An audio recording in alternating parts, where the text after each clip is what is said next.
আউযু বিল্লাহি মিনাশ শাইতানির রাজীম বিসমিল্লাহির রহমানির রহিম নাহমাদুহু ওয়া নুসাল্লি আলা রাসূলিল কারীম আম্মা বাদ। My dear students, honourable guardian, আসসালামু আলাইকুম ওয়া রাহমাতুল্লাহি ওয়া বারাকাতুহু। আমি তোমাদের সাথে গত সোমবারে একটা ক্লাস নিয়েছিলাম অনলাইনে। সেই ক্লাসটি ছিল WH কোশ্চেনের উপর। আজকেও আমি WH কোশ্চেনের উপর কিছু আলোচনা করব। যেহেতু তোমাদের পূর্বে একটা ক্লাস নেওয়া হয়েছে, আর রিপিট ক্লাস হিসাবে আজকে এই ক্লাসটা নিব। তো তোমরা সবাই আশা করি ভালো আছো, এবং ইতিপূর্বে তোমাদের সাথে বেশ কয়েকবার বিভিন্নভাবে যোগাযোগ করা হয়েছে। তো আজকে আমি তোমাদের যে ক্লাসটা নিব সেটা হলো WH কোশ্চেন। লেটাস আমরা শুরু করি যে WH কোশ্চেন তৈরি করার কিছু সহজ নিয়ম আছে। সেই নিয়মগুলো আমরা একটু দেখে নিই যে কীভাবে WH কোশ্চেন তৈরি করতে হয়। ফার্স্ট থেকে লেখা আছে কে বুঝালে দ্বারা WH কোশ্চেন তৈরি করতে হবে।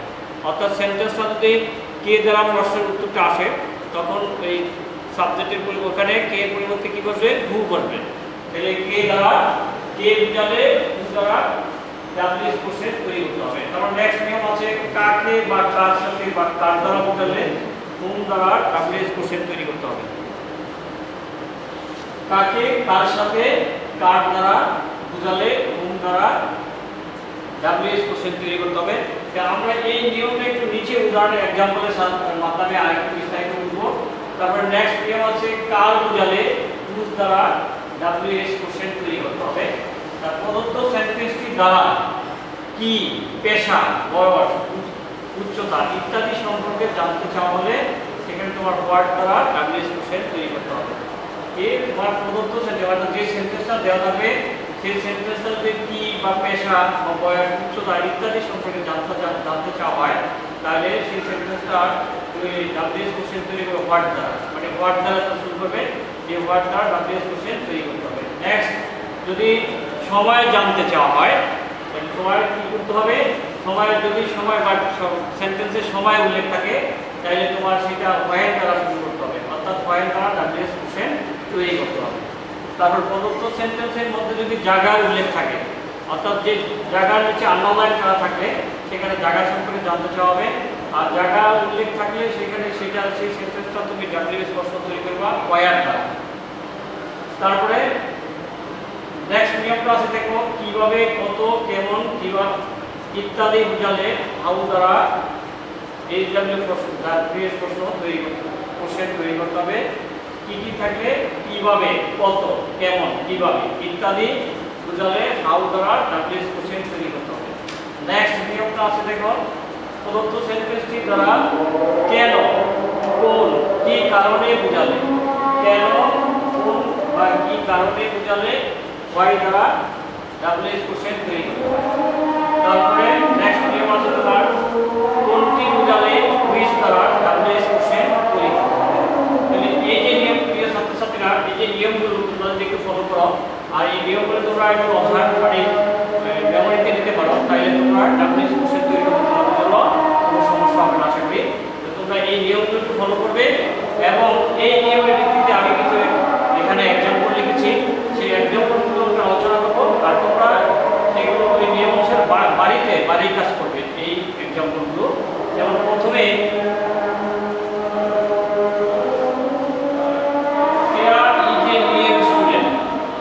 এখানে আন্ডারলাইন করা আছে কেয়ার নিচে। আমরা যদি কেয়ার অংশটা বাদ দেই তাহলে থাকতেছে কি, ইজ এ স্টুডেন্ট।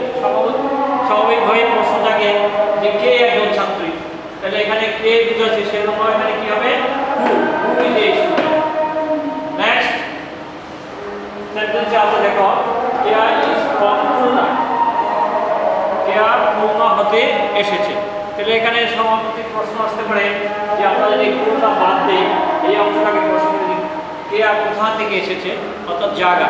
তো আমি আগেই বলেছি জায়গা বা প্লেস বা স্পট উল্লেখ থাকলে সেই ঠিক করে রাখবো, সেটাকে প্রশ্ন তৈরি করার জন্য এই যে সহজভাবে এই যে কোশ্চেন গঠন করার নিয়মাবলী যেগুলো আছে আমরা একটু আলোচনা করলাম।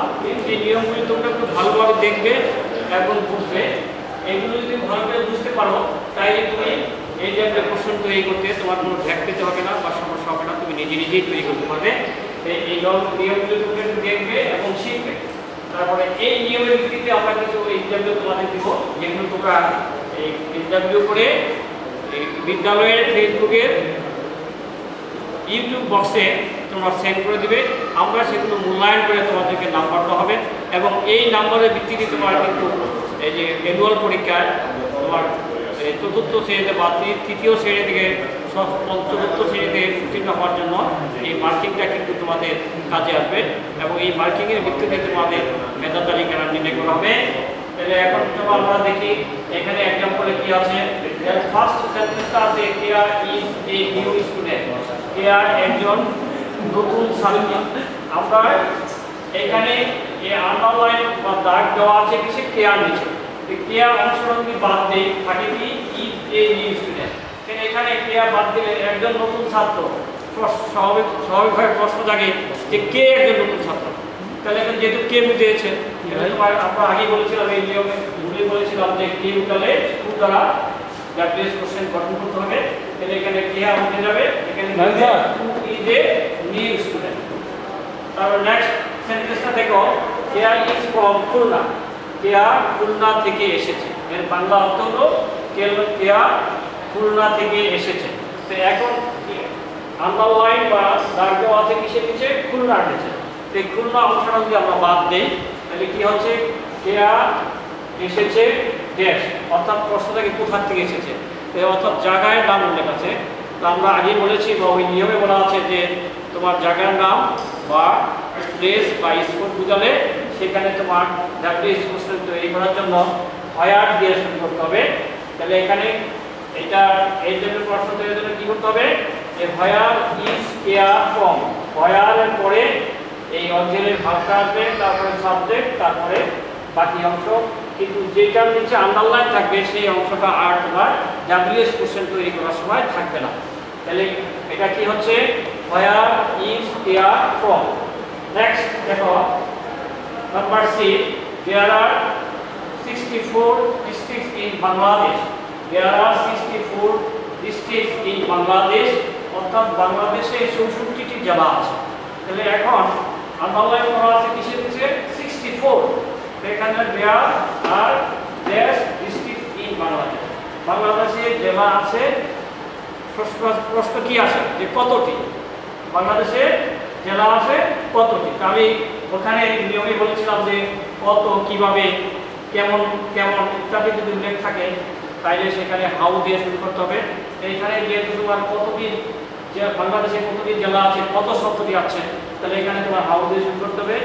How many districts are how many how many পরে ডিস্ট্রিক্ট আসবে, তারপরে আর আসবে, তারপরে দেয়ার আসবে। কি লিখবা, how many districts are there in Bangladesh, how many districts are there in Bangladesh, অর্থাৎ বাংলাদেশে কতগুলো জেলা আছে। তাহলে সেখানে তোমার যেহেতু এটা কতগুলো বোঝানো হয়েছে, তাহলে এখানে তিনটা আছে, অপশন আছে কিভাবে, কত, কেমন। এই তিনটা শব্দ যদি থাকে বা তিনটা শব্দ যদি বোঝানো হয় তাহলে তোমার হাউ দিয়ে শুরু করতে হবে। যেহেতু এখানে প্রশ্ন আছে, যদি আমরা এই 64টা বাদ দিই তাহলে প্রশ্ন আসতেছে কি, যে বাংলাদেশে কতগুলো জেলা আছে, কত কত শব্দ আছে, অতএব এটাকে তোমার হাউ দিয়ে শুরু করতে হবে। How many districts are there in Bangladesh, how many districts are there in Bangladesh. Next subject আছে দেখো, নেক্সট সেন্টেন্স আছে Masud is a good student. এখানে আন্ডারলাইন হবে গুড, কিসের নিচে আন্ডারলাইন হবে, গুডের নিচে হবে। যে Masud is a good student, Masud একজন ভালো ছাত্র। তাহলে এখানে আমরা যদি মাসুদ একজন ছাত্র, কেমন ছাত্র, প্রশ্ন আছে কি মাসুদ একজন কেমন ছাত্র। যেহেতু কেমন যদি উল্লেখ থাকে, আমরা আগে বলেছিলাম যে কেমন থাকলে সেখানে তোমার সেটাও হাউ দিয়ে শুরু করতে হবে। তাহলে how is Masud, how is a student Masud, how student is a Masud, how student is a Masud. তারপরে দেখো নেক্সট সাবজেক্ট আছে, next sentence, the teachers are always ready to help us. শিক্ষক সর্বদাই আমাদেরকে সাহায্য করার জন্য প্রস্তুত থাকে, শিক্ষক সর্বদাই আমাদেরকে সাহায্য করার জন্য প্রস্তুত থাকে। তা আমরা যদি টু হেল্প আস এই অংশটা বাদ দিয়ে দিই, যেটা নিচে আন্ডারলাইন করা আছে, তাহলে প্রশ্ন থাকে শিক্ষক কেন বা কোন কারণে প্রস্তুত থাকে। তাহলে কেন বা কোন কারণে যদি বোঝায় তাহলে আমরা বলেছি why দ্বারা শুরু করতে হবে। তাহলে এখানে কি হবে why are the teachers always ready। আর যে অংশটার নিচে আন্ডারলাইন দেওয়া থাকবে সেটা যখন তুমি WS কোশ্চেনের রূপান্তর করবা তখন কিন্তু ওই অংশটা থাকবে না। তাহলে কি হচ্ছে এটা WS কোশ্চেনটা কি হবে যে why are the students always ready। শিক্ষকগণ কেন সর্বদা প্রস্তুত থাকেন। তো এইগুলো তোমাদের এইগুলো তোমাদের এই যে 5টা সেন্টেন্স তোমাদের দেওয়া হবে এটা ইন্টারভিউ প্রশ্ন। তো এই ইন্টারভিউ প্রশ্নগুলো তোমরা বাড়িতে তৈরি করবে। তৈরি করার পরে বিদ্যালয়ের ফেসবুকের তোমার ইউটিউব বক্সে দিয়ে বা কমেন্ট বক্সে দিয়ে দিবে। তো আমরা এগুলো মূল্যায়ন করবো। মূল্যায়ন করে তোমাদের যে নাম্বারটা প্রাপ্ত নাম্বারটা কিন্তু তোমার অ্যানুয়াল পরীক্ষার সাথে যোগ করা হবে। আর পরীক্ষা না হলেও এই যে তোমাদের কার্যক্রম তোমাদের যে এক্সামে দেওয়া হচ্ছে বা অনলাইনে ক্লাস হচ্ছে সেগুলো তোমরা ফলো করবো এবং বাড়ির কাজ করো, এটার উপর কিন্তু একটা মার্কিং করা হবে। এই মার্কিংটা কিন্তু তোমাদের এক ক্লাস থেকে মানে এই বর্তমান ক্লাস থেকে উপরে ক্লাসে যাওয়ার জন্য তোমাদের মেধা তালিকার জন্য কাজে আসবে। তোমরা এগুলো মনোযোগ দিয়ে শুনবে এবং বাড়ির কাজ করবে। বাড়ির কাজ করতে গিয়ে যদি তারপরেও কোনো সমস্যার সম্মুখীন হও তাহলে অবশ্যই আমার নাম্বার বা ইমেল তোমাদের কাছে দেওয়া আছে, তোমরা যোগাযোগ করবে। ইনশাআল্লাহ আমি তোমাদের সেই সমস্যার সমাধানগুলো করে দেওয়ার চেষ্টা করব। তো সবাই ভালো থাকো এবং মাস্ক ব্যবহার করবে প্রয়োজনে বাইরে গেলে। আর বাড়িতে যদিও কোনো কারণে বাইরে যাও বাড়িতে ফেরার পরে বা ঘরে ফেরার পরে সাথে সাথে সাবান দিয়ে হাত মুখ ভালো করে ধৌত করবে এবং সচেতন থাকবে, স্বাস্থ্য সচেতন থাকবে।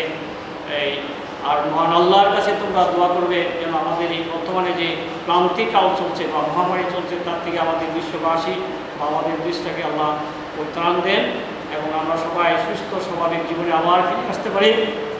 সত্যি কথা কি তোমাদেরকে দেখতে খুব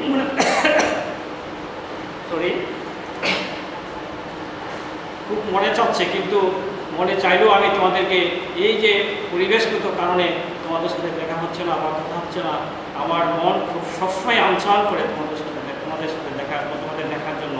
নিশ্চয়ই তোমাদেরও মনে একই অবস্থার সৃষ্টি হয়েছে।